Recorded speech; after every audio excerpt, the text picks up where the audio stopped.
തദ്ദേശ വാർഡ് വിഭജനത്തിലെ ക്രമക്കേട് ആരോപിച്ച് കാസർഗോഡ് പള്ളിക്കര പഞ്ചായത്ത് ഉപരോധിച്ച് UDF ജീവനക്കാരെ അകത്തേക്ക് പ്രവേശിപ്പിച്ചില്ല. പഞ്ചായത്തിന്റെ പ്രവർത്തനം തന്നെ പ്രതിസന്ധിയിലായി. ഇത് നല്ല ബുദ്ധിമുട്ടുണ്ട് ഞങ്ങൾക്ക്. എന്താന്ന് വെച്ചാൽ പഞ്ചായത്ത് ഇങ്ങനെ അടച്ചിട്ടിട്ട് ഇതുവരെ ഒരു സമരം ഉണ്ടായിട്ടാ. അകത്ത് കടന്നിട്ടുള്ള സാധ്യത ഞങ്ങൾക്കെല്ലാം ഉണ്ടായിട്ടില്ലോ. അനുഭവത്തില് ഇതാദ്യമായിട്ടാണ് ഇങ്ങനത്തെ ഒരു അനുഭവം. ഇങ്ങനെ അടച്ചിട്ടിട്ടുള്ള ഒരു അകത്തേക്ക് ജീവനക്കാരെ വിടാത്തത് വളരെ ബുദ്ധിമുട്ട് തന്നെയാണ്.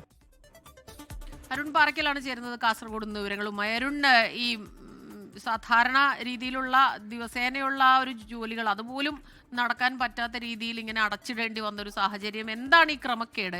എന്ത് ക്രമക്കേടാണ് ആരോപിക്കുന്നത് UDF?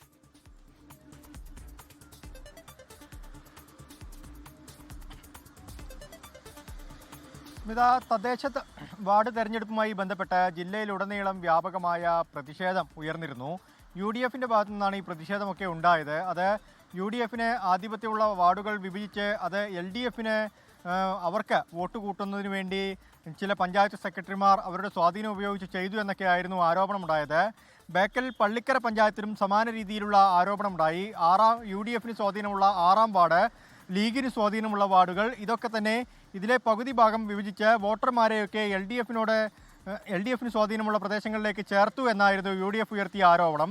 ഇതുമായി ബന്ധപ്പെട്ട കഴിഞ്ഞ ദിവസങ്ങളിലൊക്കെ തന്നെ UDFന്റെ പ്രതിഷേധങ്ങളും മറ്റു കാര്യങ്ങളൊക്കെ നടന്നിരുന്നു.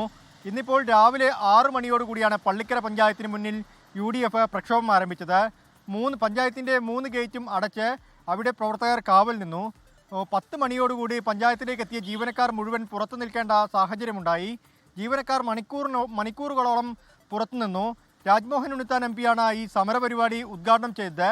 ബേക്കൽ സ്റ്റേഷനിലെയും മേൽപ്പറമ്പ സ്റ്റേഷനിലെയും ഒക്കെ പോലീസുകാർ ഈ സമയം ഇത് നോക്കി നിൽക്കുന്നുണ്ടായിരുന്നു. പക്ഷേ ജീവനക്കാരെ അകത്തേക്ക് പ്രവേശിപ്പിക്കാൻ പോലീസുകാരും തുനിഞ്ഞില്ല എന്നതാണ് യാഥാർത്ഥ്യം.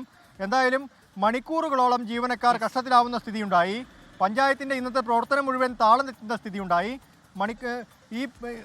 രാവിലെ 6 മണി മുതൽ തന്നെ ഈ പ്രവർത്തകർ പഞ്ചായത്തിൻ്റെ 3 ഗേറ്റിന് മുന്നിലും തമ്പടിക്കുകയായിരുന്നു. സ്മിത, ശരി. അരുൺ പാറയ്ക്കലാണ് കാസർഗോഡ് നിന്ന് വിവരങ്ങളുമായി ചേർന്നത്.